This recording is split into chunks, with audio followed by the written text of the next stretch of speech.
독서와 함께하는 보건교육 시간입니다. 오늘 여러분과 함께할 책은 팩트플리스라는 책이고요. 같이 알아볼 주제는 감염병 관리라는 주제예요. 그래서 우리가 이 책과 보건 수업에 대해서 같이 해볼 텐데요. 팩트플리스는 이미 여러 TV 프로그램 또는 유튜브에서 많이 사람들이 그 책에 대해서 올려두기도 했는데 오늘은 감염병하고 관련되는 부분을 좀 보도록 할게요. 그러면 시작해 보도록 하겠습니다. 먼저 보건교육을 왜 독서와 함께 하는지 좀 살펴볼 텐데요. 보건이라는 건 건강을 지키는 거고 우리가 건강하게 살아야 되는 거잖아요. 근데 그러기 위해서는 반드시 독서 능력이 필요해요. 왜냐하면 독서라는 것은 세계를 지각하고 해석하는 능력을 키워줘요. 또 변화하는 세계에 필요한 기초 능력이고 일상생활을 영위하는 데 필요한 문의 능력을 키워주고 정치, 사회, 문화적으로 요청되는 기본 소양이다 이렇게 나와 있어요. 지금 이렇게 코로나19가 막 번지고 있을 때 그거에 대한 정보를 받아들이고 어떻게 행동해야 되는지를 판단하기 위해서도 어떤 정보 처리 능력, 문의 능력 이런 게 필요하죠. 그래서 독서가 필요하고 볼까요? 책은 또 마음의 양식이래요. 마음을 위한 밥과도 같대요. 그리고 아는 만큼 읽을 수 있답니다. 그래서 세상을 잘 이해하기 위해서는 독서라는 게 필요하다라는 거죠. 독서가 필요한 이유는 능동적으로 사고할 수 있대요. 앞서 설명한 거와 같은 내용들인데 표현만 좀 바뀌는 거죠.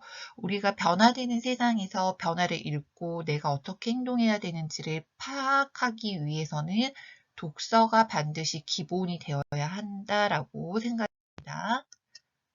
또 크고 작은 생활 문제로부터 가치관을 정립할 수 있고 지혜를 제공하고 우리의 마음을 어루만져 주기도 한다라고 되어 있어요. 마지막으로 독서는 자유와 자발성을 전제로 하기 때문에 자유롭게 읽을 때 자유가 찾아오고 흥미를 갖고 읽을 때 그게 기뻐진다라는 거예요. 그래서 독서라는 거가 우리가 건강한 생활을 하기 위해 필요한 기본 수단인데 억지로 하기에는 사실 쉽지 않아요. 그게 정말 진정한 자기 알미 되지 않기 때문에 이 시간을 통해서 여러분들에게 독서를 하고 싶은 어떤 그 욕구를 불지펴주는 이 책 읽어봐야 되겠다라고 생각이 들게끔 그렇게 촉매제 역할을 할 수 있는 수업을 할 거고요. 독서라는 것이 건강한 생활, 그러니까 모든 것의 기본이 건강이다라고 말하잖아요. 그것만큼 독서도 중요하다. 건강하기 위해서도 독서 능력이 반드시 필요하다라는 걸 여러분들께 말씀드립니다. 자, 그렇다면 지금 앞서 설명한 것은 고등학교 독서 교과서의 앞쪽에 머릿말에 있는 걸 제가 발췌한 건데요. 자, 여러분이 제 수업을 들을 때 포인트는 요거 제가 지금 말하는 내용들을 이게 언어 지문으로 나오거나 아니면 논술 문제, 구술 면접 문제로 나왔을 때 대답할 수 있었으면 하는 거죠. 그래서 보면 독서는 사실 어떤 분야든지 핫하죠. 기본 소양이라고 하는데 왜 해야 되는지 3가지 이상 설명을 해보실래요? 그러면 어떻게 대답할 수 있겠죠? 일단은 문해 능력, 읽고 쓰고 말하고 하면서 어떤 정보를 취득하기 위한 것, 그리고 또 마음을 위한 양식, 또 뭐 삶을 위한 그 가장 자유롭고 자발성을 전제로 할 때 기쁨, 진정한 학문에 대한 기쁨을 얻을 수 있다 등 앞서 설명한 것들을 잘 본인의 언어로 다듬어서 이런 독서를 해야 하는 이유를 조금 생각해 보시면 좋을 것 같아요. 그래서 제가 수업 중간중간에 이렇게 돌발 퀴즈를 내는데 앞에서 이런 걸 배웠고 이게 나중에 어떻게 활용할 수 있을지에 대해서 감을 좀 잡으라고 돌발 퀴즈를 내도록 할게요.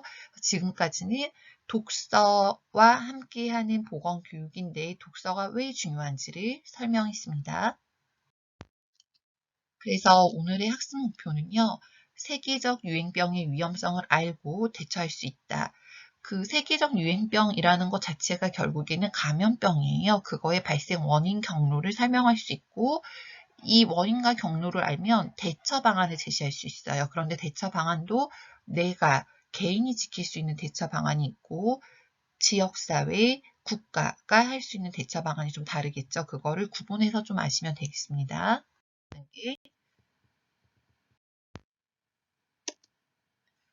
전파 경로가 이렇게 미세한 물방울의 공기 중에 섞여 다니는 것을 비말 감염이라고 하고요. 우리 지금 코로나19도 비말이죠. 침방울로 가는 거.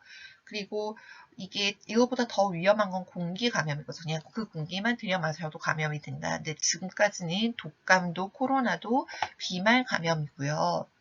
또한 여기 보면 독감처럼 매우 빠른 전파력을 가지고 있는 거에 또 하나가 코로나19가 되었고 누구나 어디서든 이 1단계 사람들은 후진국 정말 기본적인 생활 위생이 안 되는 그런 나라들을 의미하는데 어디서든 기초적인 의료를 받을 수 있어야 돼요. 이것을 건강에 대한 형평성이라고 해서 건강 형평성이라고 하는데 그것도 사실은 세계적 유행병과 연관이 있다라고 해서 이 부분을 여러분들하고 함께 나누고 싶었습니다.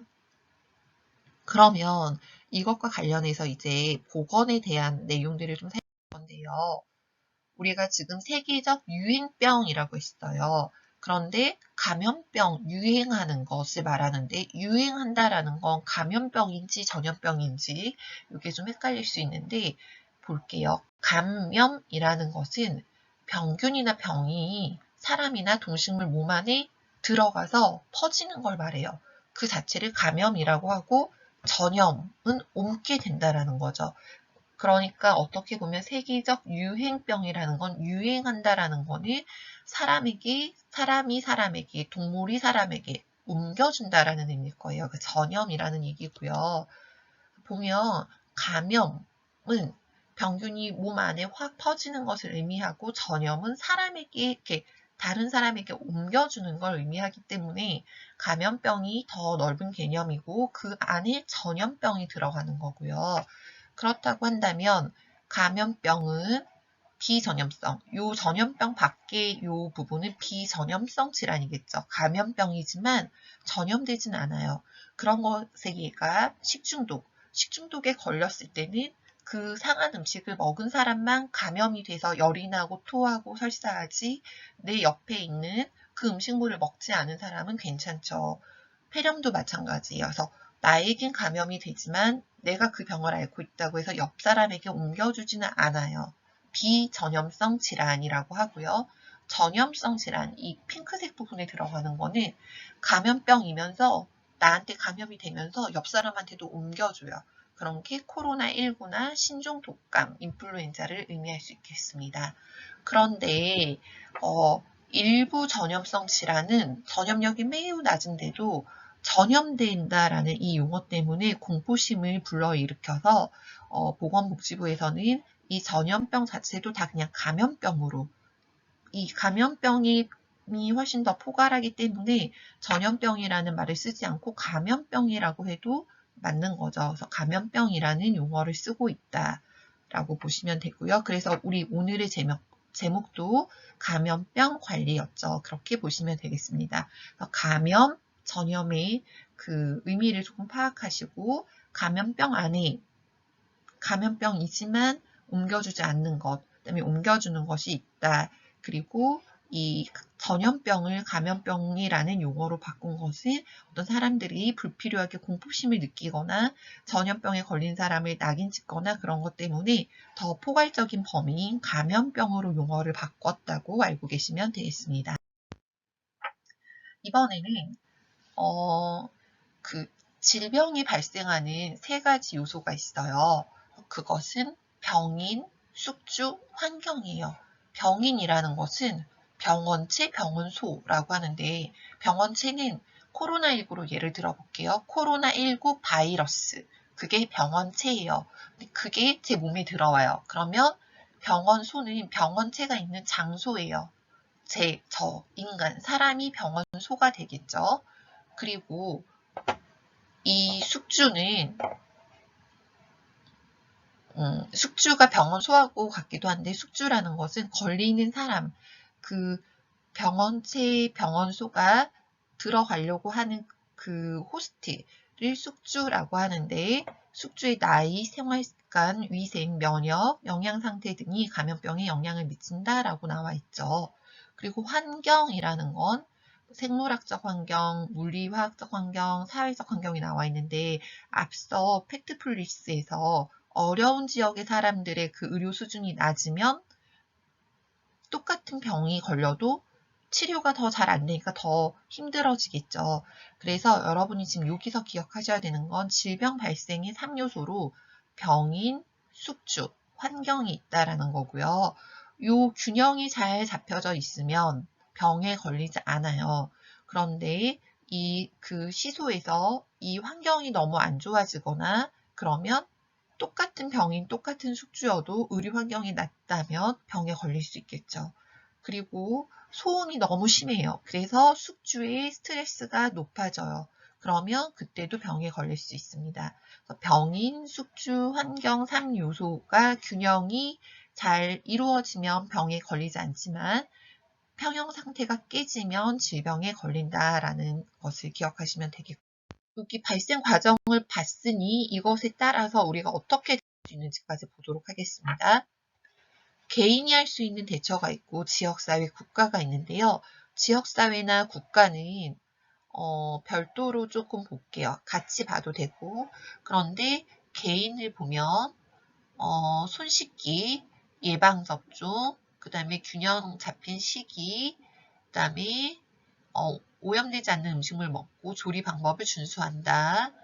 병문안 예절을 지키고 기침 예절을 지킨다라고 되어 있습니다. 지역사회에서는 단체 활동을 자제 및 연계하도록 하고 보건교육을 시키고 조기 발견 및 신고, 출근 중지, 모니터링, 진단 및 치료, 예방접종을 관리하는 거 잘 해놓고 있는지 사람들이 국가에서는 법령을 제정하고 교육을 시키고 역학조사를 하고 감시체계를 운영하고 이런 것들이 있겠죠. 그래서 감염병 예방을 위해서 내가 할 수 있는 것과 이 지역사회와 국가를 구분하면 좋지만 그렇지 않아도 돼요. 그냥 이거를 사회적으로 사회가 해줄 수 있는 것, 개인이 지켜야 할 것과 사회가 할 것을 조금 구분해서 하시면 같아요. 이쯤에서 돌발 퀴즈 하나 보도록 하겠습니다. 코로나19의 확산 방지를 위해 손 씻기, 마스크 착용, 사회적 거리 유지하기를 하라고 하는데 그 이유를 설명하시오. 왜 그럴까요? 앞서 설명했던 그 병원체 탈출, 전파, 침입 과정을 막는 게 손 씻기, 마스크 착용, 사회적 거리라고 말씀드렸어요. 두 번째 돌발 퀴즈입니다. 노인, 유아, 임산부, 비만, 흡연자 등 질병에 취약한 고위험군이 있다. 고위험군이 질병에 더 잘 걸리는 이유를 설명하시오. 질병은 병인, 숙주, 환경의 균형인데 지금 여기 나타나 있으신 분들은 숙주가 조금 건강하지 않은 거죠. 그래서 균형이 더 잘 깨질 수 있기 때문에 그럴 수 있다라고 설명하면 되겠어요. 자, 오늘은 이렇게 해서 우리가 세계적 유행병에 대해서 팩트플리스의 본문을 조금 봤고 질병이 어떻게 발생하는지 그 과정을 보면서 어떻게 대처해야 되는지까지 살펴봤습니다. 여러분 그 감염병 발생 원리를 제대로 아신다면 그에 대한 적절한 대처를 하실 수 있을 것 같고요. 돌발 퀴즈로 냈던 것들을 한번 다시 생각해 보면서 오늘 들었던 15분 정도의 강의를 나에게 어떻게 적용할지 한번 생각해 보시면 좋겠습니다. 감사합니다.